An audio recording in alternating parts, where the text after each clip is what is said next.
Здравейте и добре дошли в днешното видео.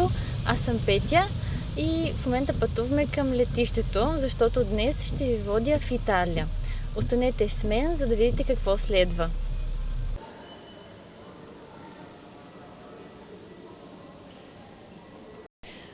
Включвам се от летището. Навън валеше страшен дъжд. Цялата ми коса е мокра, не знам дали си личи. Панталонът ми и той, сакото ми също, просто вир вода сме. Но нищо, ще изсъхнем. Натам, където сме се запътили, трябва да е хубаво времето. Така че сме с добро настроение и продължаваме напред.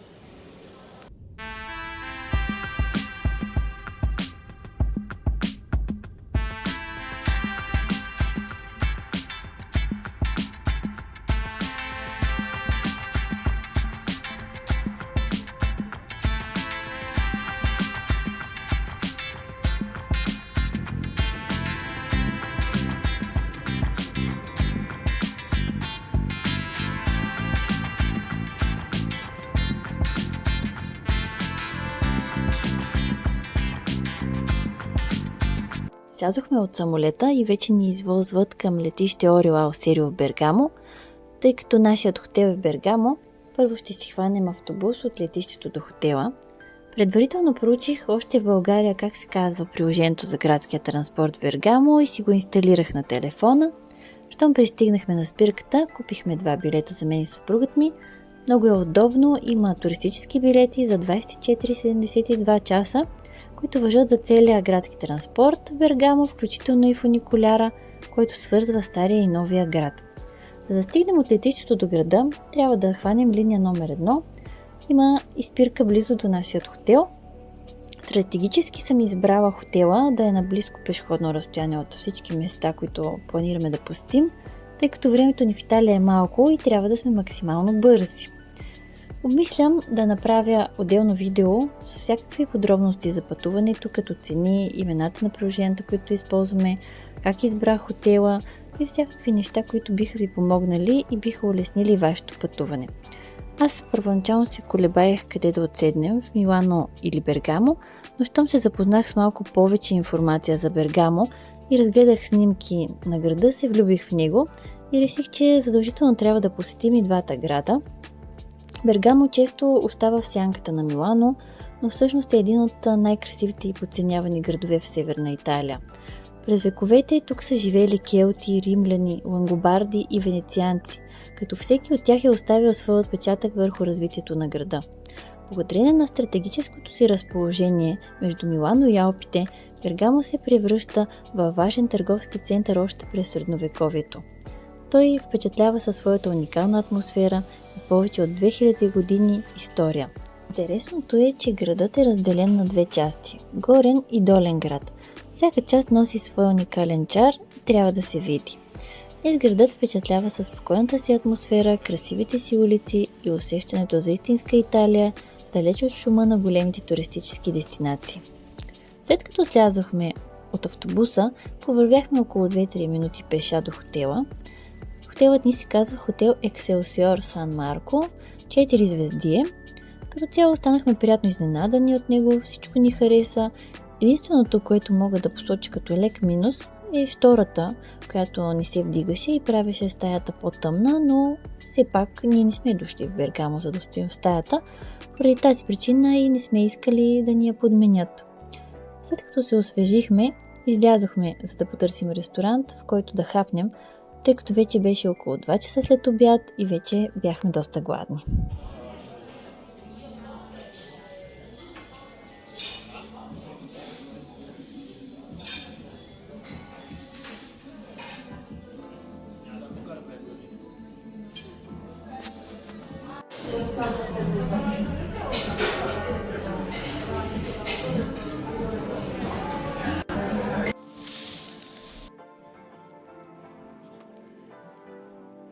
След като пристигнахме в Бергамо, обядвахме в тратория да Адриано.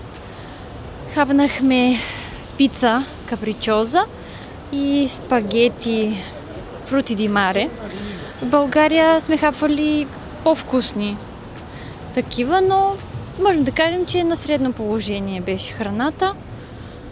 И сега сме се запътили към ЖП гарата, за да си хванем влака към Милано.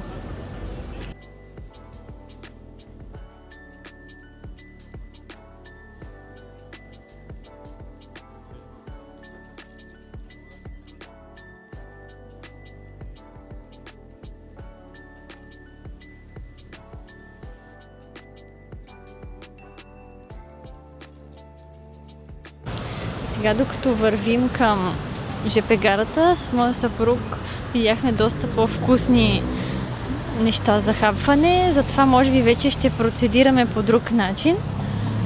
Където видим нещо вкусно, просто ще спираме и ще си го взимаме. Защото останахме малко разочаровани от храната в пицарията.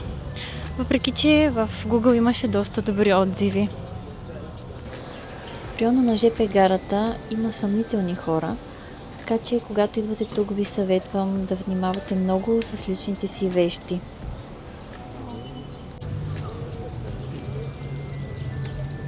Ето ни пристигнахме вече пред ЖП гарата. Сега влизаме, за да си купим билети за влака до Милано.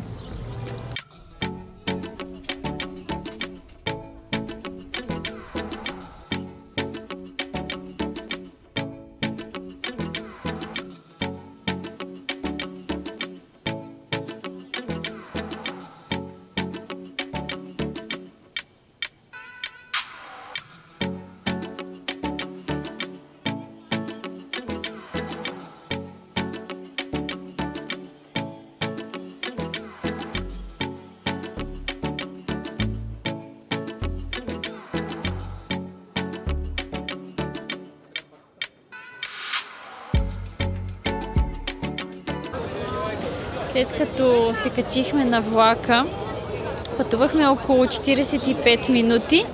След това си хванахме метрото и за около 4 минути пристигнахме пред Дуомото. Щом излязохме от метростанцията, пред очите ни веднага се разкри това. Сега ще ви покажа.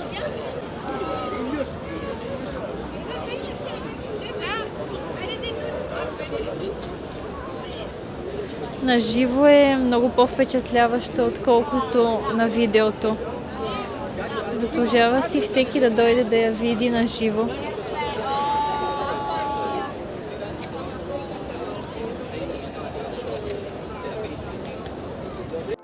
Дуомо ди Милано е една от най-впечатляващите катедрали в света и безспорно най-разпознаваемият символ на Милано.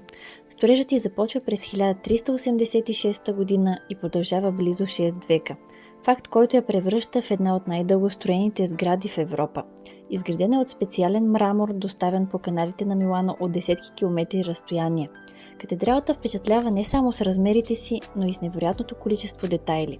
По фасадата и покрива й има над 3400 статуи и 135 кули, което я прави една от най-богато украсените църкви в света. На върха се издига позлатената статуя на Мадонината, символът и закрилникът на Милано. Тя е толкова важна за местните, че дълги години не е било позволено в града да се строи сграда по-висока от нея. А когато по-късно започват да се издигат небостъргачи, на върха на най-високите от тях поставят копия на Мадонината, за да остане тя символично най-високата точка на Милано. Днес катедралата привлича милиони посетители всяка година и е едно от местата, които най-добре разказват историята, амбицията и духа на града. Само на няколко крачки от Дуомото се намира галерия Виторио Емануеле II, построена преди повече от 150 години. Тя носи името на първия крал на Обединена Италия и е създадена като символ на модерна и обединена държава. Още с влизането впечатление правят огромния стъклен купол и елегантната архитектура, които са били истинско инженерно чудо за времето си. По онова време подобна конструкция от желязо и стъкло е изглеждала почти футуристично. Интересен факт е, че архитектът Джузепе Менгони така и не успява да види официалното откриване на своя шедьовър. Той загива при падане от скеле само дни преди галерията да бъде завършена. Днес тук се намират едни от най-известните луксозни магазини, но дори да не планирате пазаруване, мястото си заслужава да бъде посетено. Просто вдигнете поглед нагоре. Красивите мозайки, стъкленият купол и детайлите по фасадите превръщат галерията в истинско произведение на изкуството. Не случайно тя е едно от най-сниманите места в Милано и задължителна спирка за всеки, който посещава града.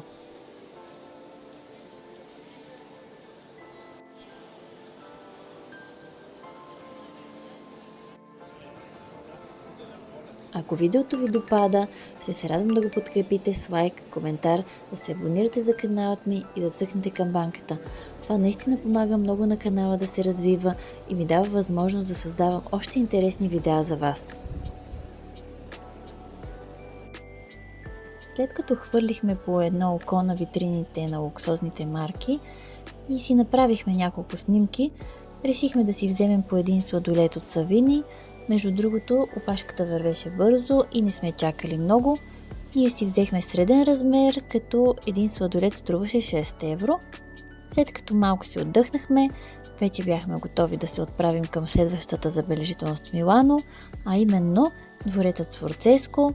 По пътя си купихме магничета за спомен и се насладихме на няколко улични артисти.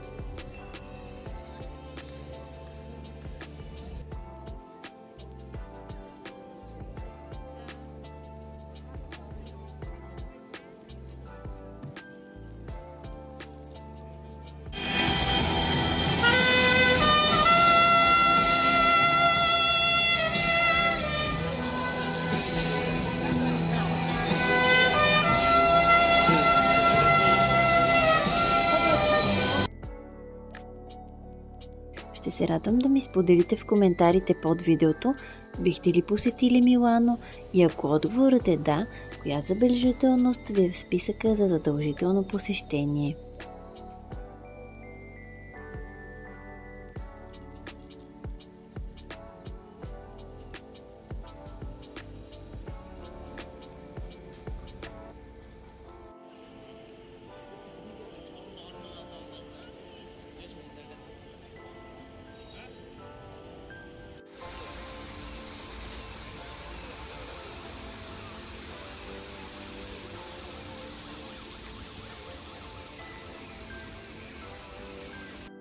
Замъкът Сфорцеско е една от най-впечатляващите исторически сгради в Милано и свидетел на повече от 5 века история. Построен през 15 век от херцог Франческо Сфорца, замъкът се превръща в символ на властта и богатството на една от най-влиятелните фамилии в Италия. С годините той е разширяван и укрепван, а в определени периоди е бил част от една от най-големите крепости в Европа. Интересен факт е, че тук е работил Леонардо да Винчи. По поръчка на фамилия Сфорца той участва в украста на част от залите на замъка, оставяйки свой отпечатък върху историята на това място. Днес зад тези масивни стени се намират няколко музея и безценни произведения на изкуството. Сред тях е и Пиета Ронданини, последната скулптура, върху която Микеланджело работи в последните дни от живота си. След векове на войни, разрушения и възстановявания, замъкът остава едно от най-значимите места в Милано и напомня за времето, когато градът е бил сред най-могъщите центрове на ренесансова Европа.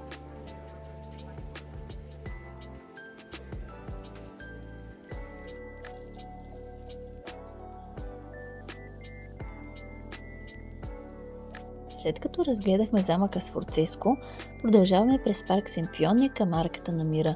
Макар днес да е символ на мира, тя всъщност е започната по идея на Наполеон през 1807 година като триумфален паметник в чест на неговите военни победи.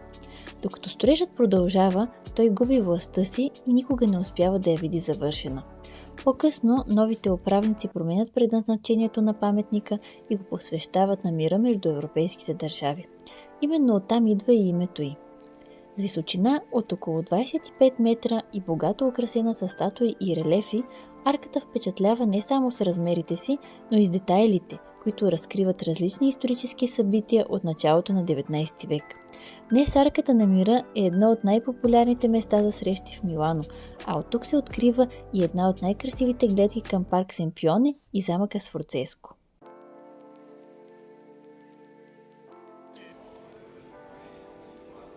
Уморени, но доволни от дългата разходка, се прибрахме в Бергамо, вечеряхме набързо и се отправихме към хотела за заслужена почивка, защото на следващия ден ни очакваше още много ходене.